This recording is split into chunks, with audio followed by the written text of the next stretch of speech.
ఎవరైనా మన మీద తప్పుడు కేసులు పెడితే చట్టపరంగా వారిపైన ఏ విధమైన చర్యలు తీసుకోవచ్చు. అంటే ముందుగా నీపైన తప్పుడు కేసు పెట్టిండు అనే కేసు ఏదైతుందో ఆ కేసు పైన నీకున్న ఆధారాలతోటి అది తప్పుడు కేసు అని చెప్పి ప్రూవ్ చేయాలి. తర్వాత దీని మీద మనం ఏం యాక్షన్ తీసుకోవచ్చు. వెంటనే నీ మీద తప్పుడు కేసు పెడితే వెంటనే స్పందించి నువ్వు తప్పుడు కేసు పెట్టిండని చెప్పి కూడా నువ్వు కూడా క్రిమినల్ కేసు వేసుకోవాలి. తర్వాత ఆ తప్పుడు కేసు కనుక తప్పు కేసు అని చెప్పి తేలినప్పుడు వెంటనే మీరు డిఫమేషన్ సూట్ వేసుకోవచ్చు.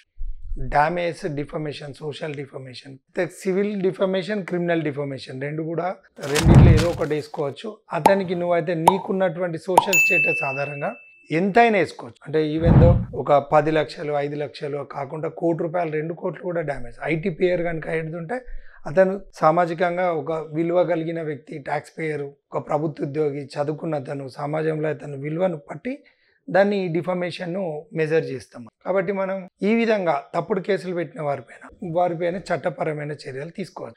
తర్వాత ఈ తప్పుడు కేసు పోలీస్ వారు కనుక తీసుకొని విచారణ చేపట్టి ఛార్జ్షీట్ వేసి నువ్వు తప్పుడు వ్యక్తి అని వాళ్ళు కనుక ఛార్జ్షీట్ ఎత్తే పోలీస్ వారిపైన కూడా మనం క్రిమినల్ కేసు ఫైల్ చేసుకోవచ్చు. వారు కూడా బాధ్యులవుతారు. వారిపైన వారి పై అధికారులకు నా పైన తప్పుడు విచారణ చేపట్టి తప్పుడు కేసు పెట్టిండు, తప్పుడు ఇన్ఫర్మేషన్ తీసుకొని దాన్ని ప్రాపర్గా ఇన్వెస్టిగేషన్ చేయకుండా దీన్ని కొల్యూజన్ కింద కూడా వస్తుంది. అంటే ignorance of law non excusable. అంటే నాకు తెలియదు, నేను చేయలేదు అని ఒక బాధ్యతాయుతమైన పోలీస్ అధికారి తప్పుడు సమాచారంతో ఛార్జ్షీటు కోర్టు వారికి సమర్పించద్దు. ఒకవేళ వేస్తే ఆప్టి పోలీస్ అధికారి కూడా ఈ అక్యూజ్లో అంటే వన్ ఆఫ్ ది అక్యూజ్డ్గా అవుతాడు. అతన్ని టెంపరీ అతనిపైన మనం విచారణ కనుక నువ్వు ప్రూవ్ చేసే అఫెన్స్ ఉండే వరకు కూడా అతన్ని సస్పెన్షన్లో కూడా పెట్టవచ్చు. మనం వాళ్ళ అధికారికి కూడా కంప్లైంట్ ఇవ్వచ్చు. ఒకవేళ ఆయన కనుక వాళ్ళ పై అధికారి కూడా కంప్లైంట్ కనుక తీసుకోకపోతే ఆయన కూడా ఈ తప్పులో భాగస్వామి అవుతాడు. అందుకని ధైర్యంగా మీ పైన తప్పుడు కేసు పెడితే మీరు పోలీసు వారు పిలిస్తే భయపడకండి, వెళ్ళి అతనికి విచారణకు సహకరించండి. ఒకవేళ ఆయన నిన్ను తిడితే తప్పే, కొడితే కూడా తప్పే. ఎందుకంటే విచారణ చేపట్టే ముందు అక్కడ బయాస్ అంటే ఏంటంటే ఒక వ్యక్తి వైపే మాట్లాడడం అనేది ఏదైతే ఉంటుందో అది తప్పు. అట్లాంటిది మాట్లాడినట్లయితే మీరు ఖచ్చితంగా మీకు వాళ్ళ పై అధికారికి కంప్లైంట్ ఇవ్వచ్చు. న్యాయస్థానాలకు ఆ సంబంధిత కోర్టులో మీరు కంప్లైంట్ ఫైల్ చేసుకోవచ్చు. ప్రైవేట్ కంప్లైంట్ వేసుకోవచ్చు. తర్వాత లేదు అంటే హైకోర్టులో రిట్ జ్యుడిక్షన్ వేసుకోవచ్చు. రిట్ జ్యుడిక్షన్ ద్వారా ఖచ్చితంగా అతని పై అధికారులకు కోర్టు వారు, హైకోర్టు జడ్జెస్ గారు నువ్వు ఇచ్చిన సమాచారాన్ని సాటిస్ఫై అయితే నీకు జరిగింది అన్యాయం అని తెలిస్తే వెంటనే వాళ్ళ పై అధికారులకు ఈ విషయం పైన ఇన్వెస్టిగేషన్ చేయమని డైరెక్షన్ ఇస్తారు. ఒకవేళ ఆ ఇన్వెస్టిగేషన్ వాళ్ళు ప్రాపర్గా చేయకపోతే, నచ్చకపోతే మళ్ళీ తిరిగి కూడా నువ్వు రిట్ వేసుకొని నాకు ప్రాపర్గా వాళ్ళు ఇన్వెస్టిగేట్ చేయలేదు అని చెప్పి రిట్ వేసుకోవచ్చు. సెకండ్ టైం ఇది ఇవ్వచ్చు. ఈ రిట్ పిటిషన్ కాకుండా కంటెంప్ట్ ఆఫ్ కోర్టు కూడా వేసుకోవచ్చు. అంటే ఏ అధికారికి అయితే కోర్టు డైరెక్షన్స్ ఇస్తారో ఆ అధికారి కూడా ప్రాపర్గా ఇన్వెస్టిగేషన్ చేయకపోతే కోర్టు ఆర్డర్ను ధిక్కరించిండు అని చెప్పి మనం కంటెంప్ట్ ఆఫ్ కోర్టు కింద కేసు ఫైల్ చేసుకోవచ్చు. మళ్ళీ ఒకసారి కంటెంప్ట్ వేయచ్చు అనేది రిట్ పిటిషన్ కూడా ఫైల్ చేసుకోవచ్చు. కొంత రిస్క్ అయినా కూడా ఖచ్చితంగా న్యాయం జరుగుతుంది.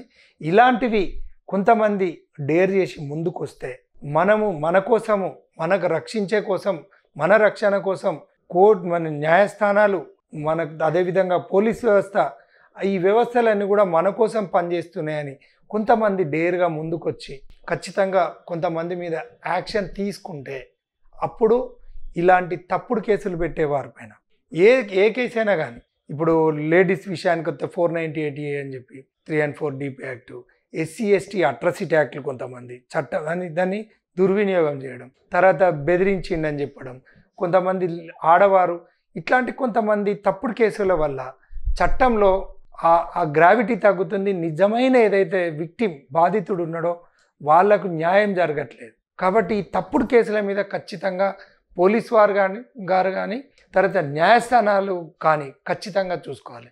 ఈ తప్పుడు కేసు విషయానికి వస్తే సివిల్ మ్యాటర్లో వస్తే ఒక కాగితం తయారు చేస్తాడు, దొంగ కాగితం దొంగ కాగితం తయారు చేసి దాన్ని ఏదో ఇంపౌండింగ్ అనో ఇదోటి ఏదో సృష్టించి ఆ కాగితం ద్వారా కూడా కేసు వేయచ్చు. మన చట్టంలో ఏ ప్రాపర్టీ మీద కూడా కేసు వేసుకోవచ్చు.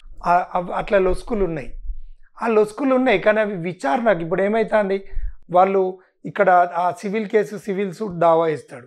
ఈవెన్ దో కన్స్ట్రక్షన్ అయినా కూడా, ఈవెన్ దో లేఅవుట్ పర్మిషన్స్ ఉన్నా కూడా రికవర్ ఆఫ్ పొజిషన్ అని సూట్ ఎత్తాడు. ఆ సూట్ పెండింగ్లో ఉండగా వానికి లోన్ రాదు, దాని మీద కన్స్ట్రక్షన్ పర్మిషన్స్ రావు, చాలా నష్టపోతారు. చాలా చిన్న ఫ్యామిలీలు చాలామంది పాపం పిల్లల కోసం, పాప పెళ్లి కోసం అని కూడా పెడితే ఇలా జరిగే నష్టం ఎవరికి? పోలీస్ స్టేషన్ పోతే సివిల్ సూట్ ఇదైతే మనకి ఏదైతే సివిల్ తగాదాలు ఇక్కడ పరిష్కరించబడమని పోలీస్ ఆయన వెళ్ళగొట్టడం, ఇక్కడ పోతే ప్రైవేట్ కంప్లైంట్ ఎత్తే అది నెలల తరబడి ఉండడం, పిల్లలు పెళ్లి కాక ఇంటి మీద ఉండి ఇలా తల్లిదండ్రులకు ఎంతోమంది అవస్థలు అవుతున్నాయి. తర్వాత ఈ దొంగ కాయిదాలు తయారు చేసి ఇలాంటి మా తాత మా పర్మిషన్ మా అనుమతి లేకుండా అమ్మిండని, మా నాయన మా అనుమతి లేకుండా అమ్మిండని, ఒకవేళ ఈయన మెజారిటీ ఉండి ఆయన సెల్ఫ్ అక్వైర్డ్ ప్రాపర్టీ ఏందనేది కనీసం ఒక న్యాయపరమైన అవగాహన మనకు ఉండాలి.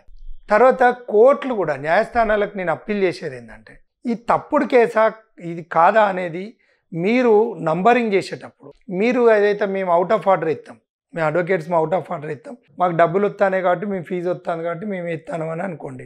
వేస్తే మీరు అవుట్ ఆఫ్ ఆర్డర్ మీరు స్క్రూటినీ లేకుండా మీకు ఆ ప్రాపర్గా మీకు ఏదైతే నోట్స్ రాసుకుంటారు, మీకు ఏదైతే సూపరింటెండెంట్ ఉంటాడో నోట్స్ రాస్తారు, దాని డౌట్ ఉంటే మీరు మళ్ళీ రిమార్క్స్ వేసి రిటర్న్ చేయండి. రిమార్క్స్ తీసుకొని రిటర్న్ చేస్తే మీకున్న క్లారిటీగా కనుక ఉంటే చేయండి. కానీ కొద్ది మేరకు ఆపవచ్చు ఈ రకమైన కొంత ఐడెంటిఫికేషన్తో. కానీ చట్టంలో ఉన్నటువంటి పరిస్థితుల్లో మీరు ఒకవేళ రిజెక్ట్ చేస్తే రిటర్న్ అయిన ఏదైతే డాకెట్ ఆర్డర్ మీద వాడు అప్పీల్ పోతున్నాడు, ఈ విధంగా ఉన్నాయి. ఇలాంటివి సంభవించినప్పుడు న్యాయస్థానాల దృష్టికి వచ్చినప్పుడు దాన్ని స్పీడీ డిస్పోజ్ చేసేటట్టు ఐడెంటిఫైడ్ మ్యాటర్ కింద తీసుకొని ఖచ్చితంగా తప్పుడు కేసులు పెట్టిన వాడిని శిక్షించకపోతే ఈ సమాజంలో జరిగే ఏదైతే నేరాలు ఘోరాలు ఉన్నాయో వాటికి మీరు కూడా, అంటే న్యాయమో చట్టమో పోలీసు వారో నిందించకుండా, సమాజం నిందించకుండా ఖచ్చితంగా ఈ సమాజానికి మీరు కూడా ద్రోహం చేసినట్టు అవుతుంది. అందుకని ఖచ్చితంగా రిమార్క్స్ చేసి రిటర్న్ చేసి ప్రాపర్గా డాక్యుమెంటేషన్ ఉంటేనే నంబర్ ఇవ్వండి. లేదంటే అది స్క్రూటినీలోనే అది కంప్లీట్ ఇది నాట్ ది ఫిట్ కేస్ అని చెప్పేసి రిటర్న్ చేసి పడేయండి. దాన్ని అట్లాంటిది ఉంటే ఆన్లైన్ సిస్టంలో కూడా పెట్టండి. తర్వాత సంబంధిత ఎంఆర్ఓ గారికి కూడా రాయండి, ఇట్లాంటివి చూసి ప్రాపర్గా ఎంక్వైరీ చేసి ఇవ్వాలి, ఇష్యూ చేయాలి సర్టిఫికేట్స్ అని. ఇలాంటివి అరికట్టేటివి సొంతంగా చట్టంలో మాకు ఈ పరిధి లేదు అంటున్నారు, పరిధి లేదు అని నేను దాన్ని ఒప్పుకోను, నీకు అవగాహన లేదు అనే దాని మీద నేను అగ్రి అవుతా.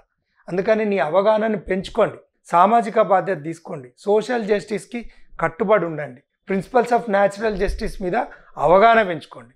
నాకు చట్టం ఇది చెప్పింది, నాకు ఇది ఉంది, చట్టము చెప్పడానికి నీకు రైట్ అని చెప్పడానికి 100 జడ్జిమెంట్లు ఉంటాయి, రాంగ్ అని చెప్పడానికి కూడా 100 జడ్జిమెంట్లు ఉంటాయి. కాబట్టి ఇట్లాంటి ల్యాకోనస్లో చట్టంలో ఉన్న లొసుకులను మీరు వాటిని దృష్టిలో పెట్టుకొని చేయకండి.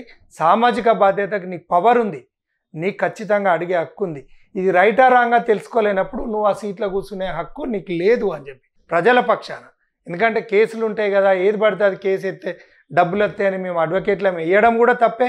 జడ్జి గారు కూడా దాన్ని విచారణ లేకుండా ఏదో ఒక ఆర్డర్, కనీసం నంబర్ ఇస్తామా, కేసు నంబర్ అయితే కూడా ఆ నంబర్ తోటి ఆడుకోవచ్చు. ఎందుకంటే లిస్పెండెన్సీ అంటే కోర్టులో కేసు పెండింగ్ ఉంది కాబట్టి ఈ ప్రాపర్టీ అమ్మడానికి లేదు, కొనడానికి లేదని పబ్లిక్ నోటీస్ చేయడం, డ్యామేజ్ చేయడం, దాన్ని తక్కువ రేటుకు అమ్ముకోవడం, ఎంతోమంది నష్టపోతున్నారు. ఇవాళ దొంగలు రాజ్యం ఏరుతున్నారు. ఇవాళ ఎందుకు అంటే ఈ చట్టంలో ఉన్న లొసుకుల ఆధారంగానే. కానీ ఆ లొసుకులను మీరు ఐడెంటిఫికేషన్ తీసుకోండి. పోలీస్ వ్యవస్థ కూడా మేల్కొనండి. సివిల్ తగాదా అని చెప్పి వాళ్ళని పాపం వెళ్ళగొట్టకండి. అది తప్పుడు కేసా ఒప్పు కేసా అనేది డిసైడ్ చేయండి. మీకు మంత్లీ ప్రజల సొమ్ము ద్వారానే జీతం వస్తుంది. ప్రజలకు న్యాయం చేసే దిశగా ఉండండి. ఇట్లాంటి తప్పుడు వ్యక్తులు ఉంటే ఇప్పుడు ఆన్లైన్ సిస్టమ్ ద్వారా అతడు ఎన్ని కేసులలో అక్యూజ్డ్గా ఉన్నాడు, ఇట్లాంటి ఇంకెక్కడన్నా చేసిండా చూడండి. దానిపైన పీడీ యాక్ట్ పెట్టండి. ఇట్లా దొంగల పైన అది మీరు విచారణ చేయొచ్చు. పోలీసు వారు మీరు ఇక్కడ జనాలకు కనిపించే దేవులు ఎవరంటే పోలీసు వాళ్ళు, కనిపించే దేవులు ఎవరంటే న్యాయస్థానాలు, జడ్జెస్. వాళ్ళే ప్రజలకు న్యాయం చేయకపోతే వాళ్ళు ఎక్కడ పోయి చెప్పుకుంటారు? ఎక్కడికన్నా పోయి అడిగితే ఇల్లీగల్గా నువ్వు పోయినావు అని వాళ్ళ మీద క్రిమినల్ కేసులు పెట్టడం. ఇలాంటి తప్పుడు చేస్తే దేవుని దగ్గర మాత్రం శిక్ష ఖచ్చితంగా ఉంటుంది. కాబట్టి ఖచ్చితంగా తప్పుడు కేసులను ఎంటర్టైన్ చేయొద్దు. తప్పుడు కేసులు దృష్టికి వచ్చినా ఒకవేళ అతనికి అన్యాయం జరిగిందని కాకుండా ఇంకెవరికన్నా అన్యాయం జరుగుతా కూడా థర్డ్ పార్టీగా కూడా మనం న్యాయస్థానాల ద్వారా ఆ వ్యవస్థకు న్యాయం చేయొచ్చు. అందుకని దృష్టిలో పెట్టుకోండి మిత్రులారా. ఖచ్చితంగా తప్పుడు కేసులను ఎట్టి పరిస్థితుల్లో ఎంటర్టైన్ చేయొద్దు. మీ దృష్టికి వస్తే ఖచ్చితంగా మాలాంటి వారి దృష్టికి తీసుకురండి. మా సహకారం ఫ్రీగా ఉచితంగా మీకు ఉంటుంది.